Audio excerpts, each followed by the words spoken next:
Hello and welcome to the Horsemanship and Mindset podcast with your host, Kimberly Dunn of Idlewild Horsemanship and Mindset Coaching.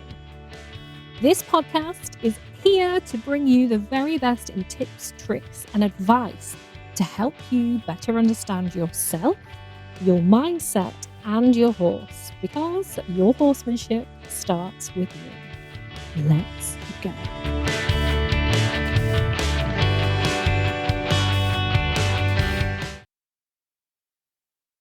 Hello, welcome to another episode of the Horsemanship and Mindset podcast. Delighted to have you here as always. I hope you've had a wonderful week with your horse.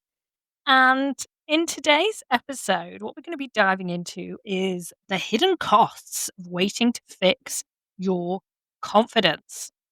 Waiting to address those times that you felt nervous, all of that anxiety, the not enjoying your horse anymore. Because it's so easy to just keep dismissing that. And this might be something that hits a little close to home, this waiting. And it's something that I hear a lot, that I see a lot, is I'll fix it later. Or it's not important enough for me to work on right now. I've got other priorities. I've got this competition I want to do, or this clinic that I've signed up for. I'll do it after. You keep leaving it till later. And the thing is waiting isn't this neutral thing. It actually has a cost.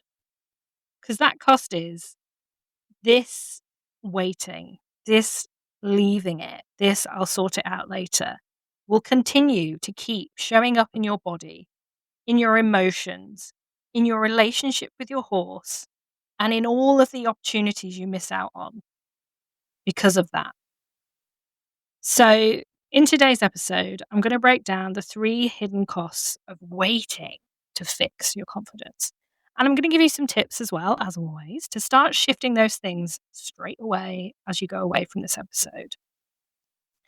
And then I'm going to talk about why now, yes, now, not waiting, is the moment to take action, because the doors to the Enlightened Equestrian program are closing next week. We start next Wednesday in this program. So if you've been sitting on the fence, if you've been waiting till later, this episode is going to give you the clarity you need to make the decision. So let's first look at the emotional toll that waiting takes on you. So when you avoid working on your confidence, when you avoid turning and looking at your mindset, at what you bring to the table with your horse, your brain doesn't just sit still. What happens is your brain continues to keep reinforcing those same old thought loops. The what if I fall off? What if my horse spooks? The what will people think of me? Like I talked about last week, neurons that fire together wire together, and the more that you're running those thoughts, the stronger that they become. Every repetition that you make of anxiety, of nerves, those pathways in your mind get stronger, they get deeper, they get more embedded. And the result of this is you spend hours worrying before you even get to the yard. You feel tense when you're tacking up, you get that horrible feeling in the pit of your stomach, maybe your chest feels tight, and you might even find excuses not to ride at all, because the emotional cost of that feels so heavy. And this sounds very dramatic, but I know I've been there before. And I know clients have been there before. That waiting is just reinforcing all of the bad stuff when you could be addressing it and sorting it and nipping it in the bud now. So the thing is, the sneaky little thing that happens every time you give in to that avoidance, the procrastination. I'm not very good at getting my words out at the minute. The procrastination, the ducking out of it. Your brain learns avoiding is safer than riding, than long reining, than lunging, than catching my horse in from the field. And that is how confidence shrinks over time, because the scales start tipping. The scales in all the places that you were confident start to tip. And the places in all the weight on the side of the scales where you don't feel confident starts to pile up. All those activities start to pile up. And I've worked with so many people now who have said that they didn't realize how much headspace this was taking up. They didn't realize all the ways that this was causing them anxiety or nerves. Because the thing is with this as well, and the thing that most people don't realize, especially when they do the program, is that the nerves and the lack of confidence around their horse and the emotions that come with that. Because I'm going to be real, like there's feelings of failure that we have. There's feelings of, oh my God, I'm putting all this money into my horse and I don't enjoy it anymore.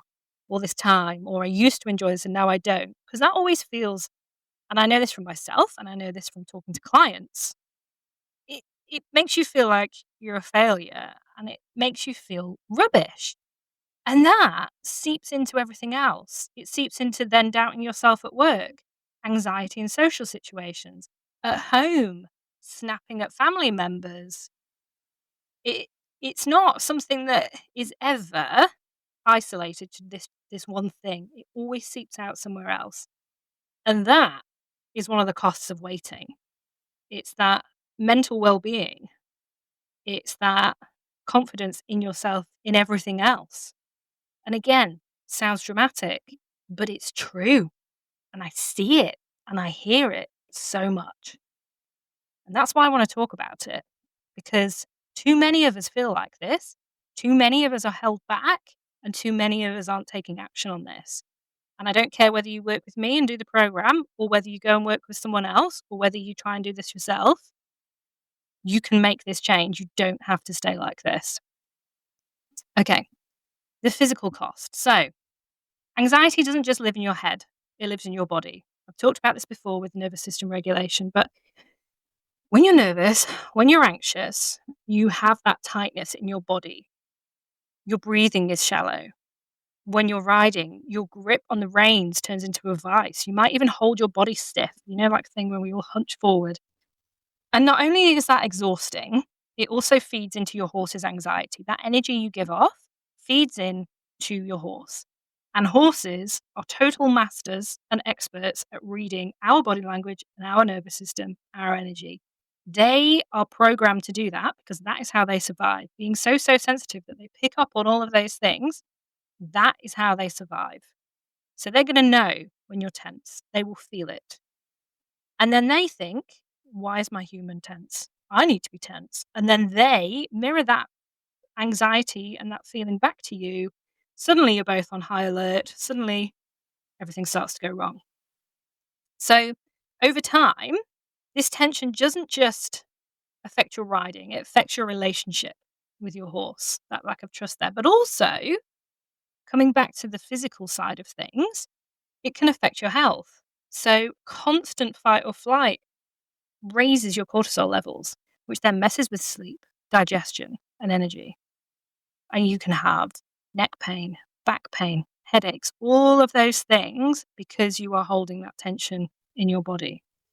So when you put off dealing with your confidence, not looking at how you can promote more relaxation in you and that time you spend with your horse, because let's face it, we don't own our horses to be stressed out by them. We don't own our horses to be scared of them, to not enjoy them. Like the whole point of us having a horse is because we love them and we love spending time with them. Or we're supposed to. And we find this other thing that we do in our lives and escape, a place where we can let go and not think about anything else. So if actually it's causing you more stress than anything else, it's adding to your other stresses, which is then going to add to that load of stress that's already on your body, that unnecessary level of stress. You're adding to that every single day. Okay. So the opportunity cost, the third hidden cost is the opportunities lost. Ugh. So every time you say, I'll look at my mindset later, I'll work on my confidence later, every time you keep kicking that to the curb, I'm so passionate about this, by the way, because as I always say, your horsemanship starts with you. There are two of you in this partnership. So you'll do all this training with your horse, but what about training yourself? And working on your confidence later is making you say no to experiences that you and your horse could be having now. So that fun hack out with your friends, you skip it because you're worried about what might happen. Or you go, but you are so tense, you hang on to your horse is then tense, and then they buck and you fall off, and you both had a bad experience. That clinic with the trainer that you admire, that's only in the country this one time, you don't book it because you feel like you're not good enough. You're worried about what other people think. You don't think you're ready. You're worried about people looking at you, so you don't do it. What a waste. That show that you dreamed of entering when you were a kid, qualifying for that thing, going and competing in it, it doesn't happen because the nerves win before you even try. You don't even enter any of the qualifiers. You duck out. You can't get past the warm up. It all becomes such a hassle and such a stress. And so that thing that you dreamed of doing, you just don't do it. And this is the thing, and this is the really sad thing, is that time with your horse is precious. None of us know how many years we'll get with them. None of us knows how many years we have. Life is so short. And just keep waiting, keep kicking all of this to the curb means that you are missing out on memories that you could be making together right now. It means that you are missing out on having that relationship with your horse of total trust, total connection, enjoying each other's company, doing all of those things you want to do, living a full life together. That's what you're ducking out on when you say, yeah, I'm going to wait. I'm just going to leave it. So I've had clients before that have not attended clinics for years.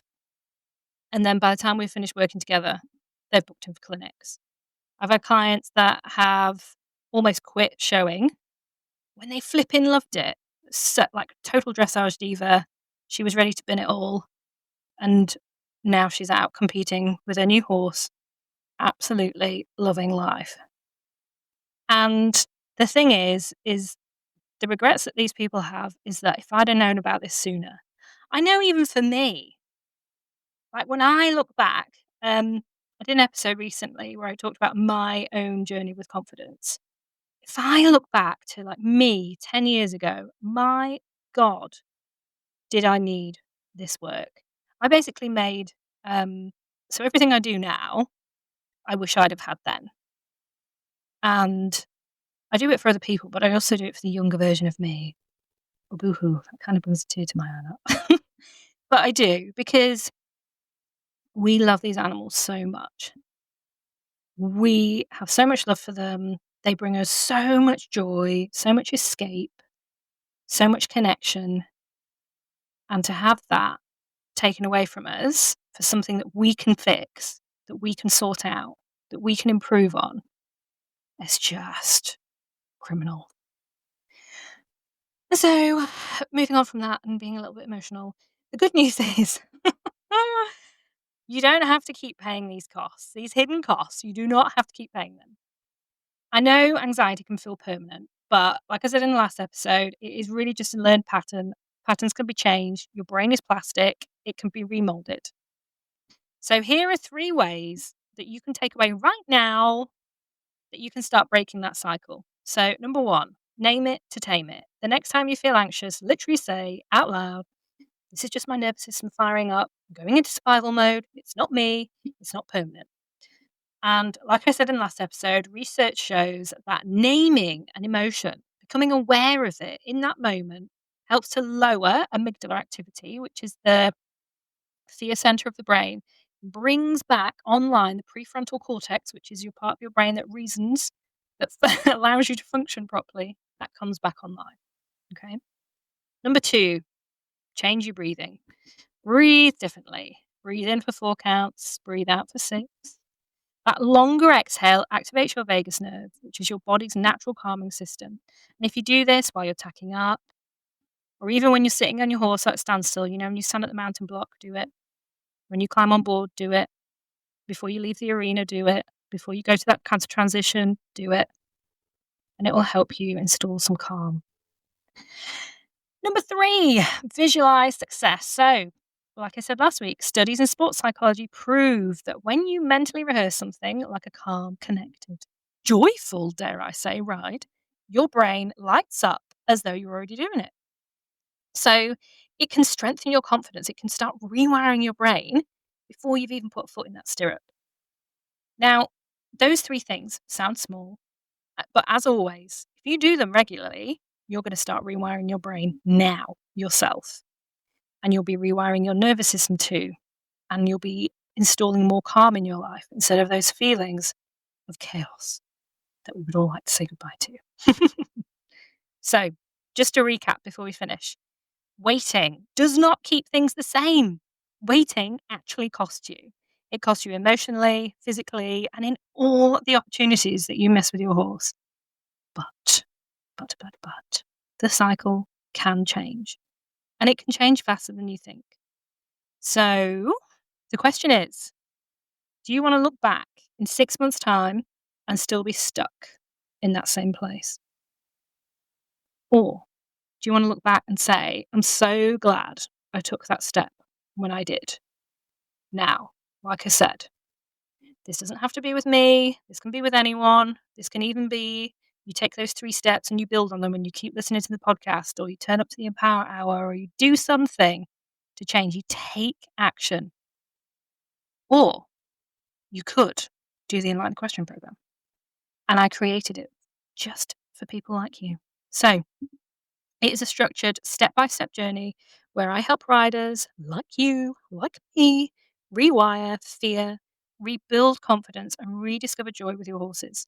You'll get the tools, the coaching, and the accountability to actually make lasting, real change so you do not have to keep fighting this goddamn battle alone. This is the last group cohort I will be running this year. And the really important part of this is doors are closing on Tuesday. We start on Wednesday. So that's Wednesday, oh, bloody hell, what date is it? I think it's the 17th of September.